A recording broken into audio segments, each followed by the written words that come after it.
Hello guys, हामी चाहिँ अहिले बोरोङ तातोपानी जाँदैछौँ हामी यहाँ केटाहरूसँग। तर अफसोस अलिक बाटो चाहिँ रङ आयो भयो। हामी चाहिँ हो सो फेरि हामी ब्याक फर्केर अलिक परदेखि ओह्रालो रहेछ बोरोङ जाने। सो हामी चाहिँ रङ वे आएर चाहिँ बोरोङ नगएर चाहिँ त फामदामपट्टि गइछौँ हामी चाहिँ। अब पर गएर चाहिँ अब परदेखि चाहिँ बोरोङ फेरि जानुपर्ने छ, परै छुटेछ बाटो। सो तपाईँहरू हेर्दै गर्नुहोस्, हामी जान्छौँ। अब यता अलि देखाइदिनुहोस् न एक्सन सर, हाम्रो एक्सन सर ऊ हाम्रो बादलजी हुनुहुन्छ। गाइस हामी चाहिँ अहिले माथि स्कुटीहरू गाडीहरू पार्किङ गर्ने जग्गाबाट चाहिँ हामी यो ओह्रालो चाहिँ सिडी ओह्रालो चाहिँ हिँड्दै जाँदैछौँ। यहाँबाट निकै तल हिँड्नुपर्छ, हिँड्दै जाँदैछौँ हामी यो ओह्रालो। तपाईँ देख्न सक्नुहुन्छ यहाँ केटाहरू पनि यहाँ अगाडि जाँदैछ हो।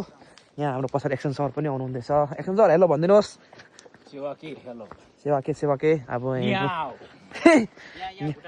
केटाहरू छ यहाँ।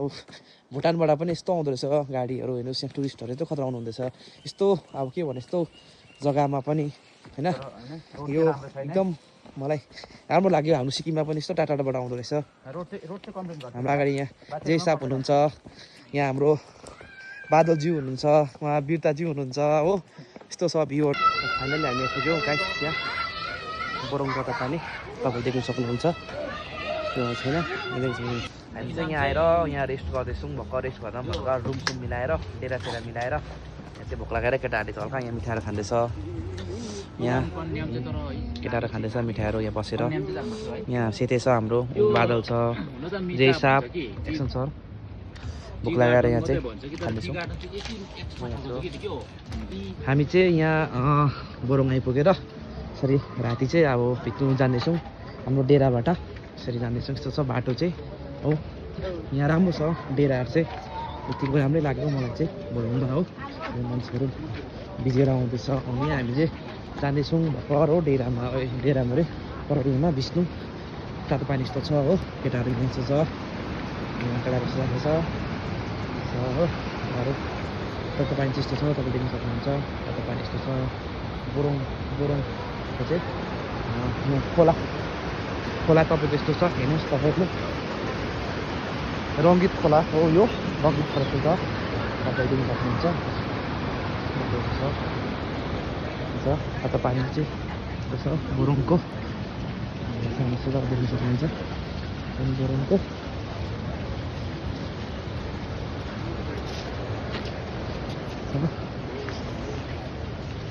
मेरो गाइसहरू चाहिँ यहाँ छ, मेरो गाइस यहाँ छ। यहाँ चाहिँ हामी केटाहरू भिजिरहेको छौँ। हामी यहाँ बोरोङ तातोपानीमा चाहिँ बादल छ, यता हाम्रो एक्सन सर उमा एकदम आनन्द लिइरहनु भएको छ तातोपानीको।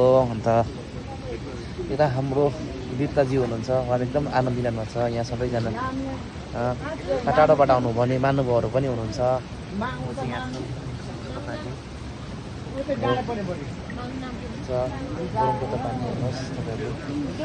एकदम तर पानी चाहिँ एकदम तातो छ। यहाँको पानी चाहिँ तातो छ, पानी चाहिँ एकदम बाफ उठ्छ। हेर्नुहोस् न, बाफ उठ्छ, तपाईँले बाफ उठ्छ यहाँ पानी चाहिँ, बाफ उठिरहेको छ। हेलो गाइस, हामी चाहिँ भर्खर 3-4 घन्टा जस्तो भिजेर भर्खर अब जान आँटेको पर। अब चाहिँ डिनर गर्नुको लागि जान आँटेको हामी केटाहरू। 3-4 घन्टा जस्तो भिज्यो होला है तातोपानीमा हो। मजा आयो। केटाहरू अरू केटाहरू लुगा फेर्दैछ, म चाहिँ लुगा फेरिसकेको। यहाँ केटा लुज बोल्दै फेरिसक्नु भएको, एक्सन सरले पनि फेरिसकेको छ लुगा। केटाहरू यहाँ छ, यहाँ यस्तो छ। हेलो गाइस, अब अहिले चाहिँ हामी बेलुकाको डिनर गर्दैछौँ। यहाँ केटाहरू पनि छ।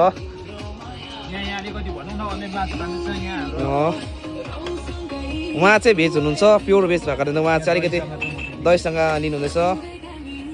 ग्रीष्म, तपाईँलाई हेभी भोक लागेको थियो? ओइ बादल, तपाईँ कति भोक लागेको थियो? सेतै त अब उता अललेस हो, अब के भन्दैन। यो चाहिँ मेरो खाना हो, अब म चाहिँ खानु गइरहेको छु। अब यस्तो छ अब हो। इन्टरभ्यू त लिउँ न।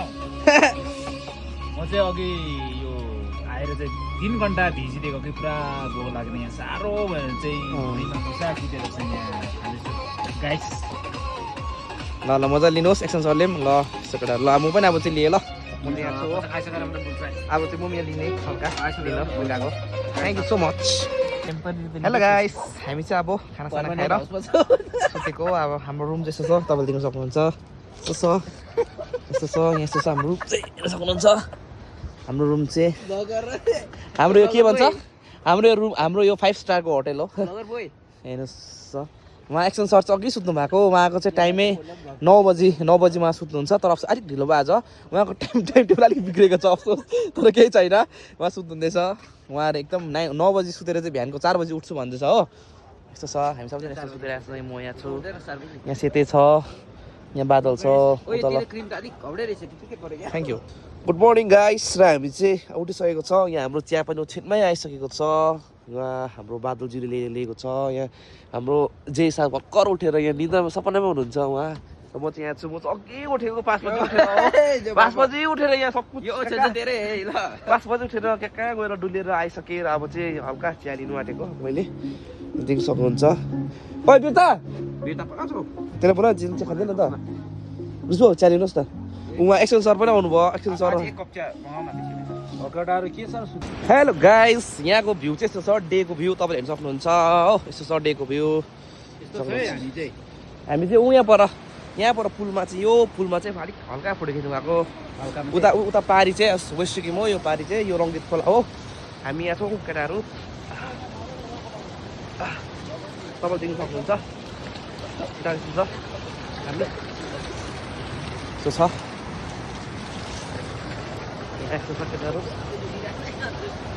खै त्यसो ए हाम्रो यहाँ हिरो यहाँ शीतली लगाएको छ हाम्रो हिरोले हाम्रो उहाँ चाहिँ हिरो शीतली लगाउने उहाँ हिरो हो यहाँ चाहिँ हल्का हामी फोटो खिच्नु आएको हल्का भन्नु पऱ्यो चाहिँ अहिले यस्तो छ फर्के पुल हुन्छ दामी छ भ्यू बोरङ हट स्प्रिङको दामी छ मिठो छ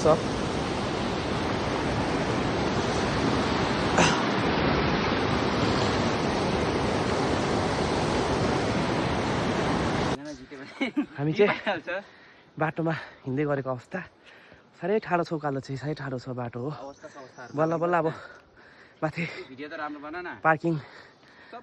पार्किङ एरिया पुग्नु आँटेको छौँ हामी यहाँ हरेस भइसक्यो गरम भएर हो लुगा फुकारिन्जेल भइसक्यो बाटो यसो छ हेरिहाल्नुहोस् ऊ माथि हामी अझै पुग्नुपर्छ ऊ माथि यहाँ यो क्यान्टिन भएको छेउमा त्यहाँ चाहिँ रोड छ हामी यहाँ जाँदैछौँ साह्रै थाक्छ म घटे खतरा खाएको रहेछ यहाँ चाहिँ बियर चाहिँ हाम्रो हिट चाहिँ कडा खाइदिएको रहेछ हिट चाहिँ हेब्बी खाइदिएको रहेछ हिट चाहिँ हेलो गाइस बल्ल हामी यहाँ आइपुग्यौँ हामी पार्किङ एरियामा ल केटाहरू यहाँ छ बादल हेलमेट माग ल सिधै केटाहरू हाम्रो चाहिँ गाडी उपर आएछौँ है कृष्ण हाम्रो गाडी पर छैन पर छ हाम्रो गाडी यहाँ हेर्नुहोस् पार्किङ छ यो चाहिँ प्रायः भुटानहरूबाट प्रायः आउँदो रहेछ यहाँ गाडीहरू भुटानहरूबाट प्रायः गेस्टहरू आउँदो रहेछ नेपालहरूबाट आउँदो रहेछ हेर्नुहोस् यस्तो छ यस्तो अब जग्गामा पनि बोरङ भन्ने तापनि क्या भनौँ खोज जग्गै हो निकै तलै रहेछ हो तर पनि निकै खतरा टुरिस्टहरू चाहिँ आउँदो रहेछ यतिको चाहिँ खतरा अब उयो भएको रहेछ फेमस भएको रहेछ हाम्रो चाहिँ उयो छ उयो हो एक्सन सर अघि आएर पनि सफा गर्नुहुँदैछ स्कुटी एक्सन सर हेलो भनिदिनुहोस् त यहाँ हेलो एक्सन बो यहाँ तिमीको 3जनाको तिनैजनाको स्कुटी यहाँ सफा गरिदिँदैछु है धन्यवाद एक्सन बोलाई हाम्रो स्कुटी हाम्रो गाडी यहाँ छ यहाँ सफा गर्दैछ एक्सन सरले खुसी लाग्यो एकदम एक्सन सर एकदम राम्रो हुनुहुन्छ उहाँ चाहिँ एकदम सोसाइटीको लागि एकदम राम्रो हो काम गर्ने व्यक्ति हो उहाँ चाहिँ धन्यवाद एक्सन सर ढिलो गरी अनुसार चाहिँ यहाँ अलिकति केटाहरू अलिक स्कुटी त पुस्छ होला भनेर चाहिँ यहाँ आएर चाहिँ अगाडि कुदेको टाइम बस्ने भनेर म चाहिँ रतन टाढा जस्तै हो नि अलिकति टाइम सेभ गर्नुको लागि उहाँ चाहिँ एकदम मेहनत गर्नुहुन्छ तपाईँले मेरो एभ्री भ्लगतिर प्रायः उहाँलाई देख्नुहुन्छ एक्सन सरलाई एक्सन चेचिपालाई उहाँ एकदम मेहनती हुनुहुन्छ र अब चाहिँ हामी घरतर्फ लाग्छौँ सो अब यतिमै मेरो भ्लग यहीँ राख्न चाहन्छु see you on next vlog bye by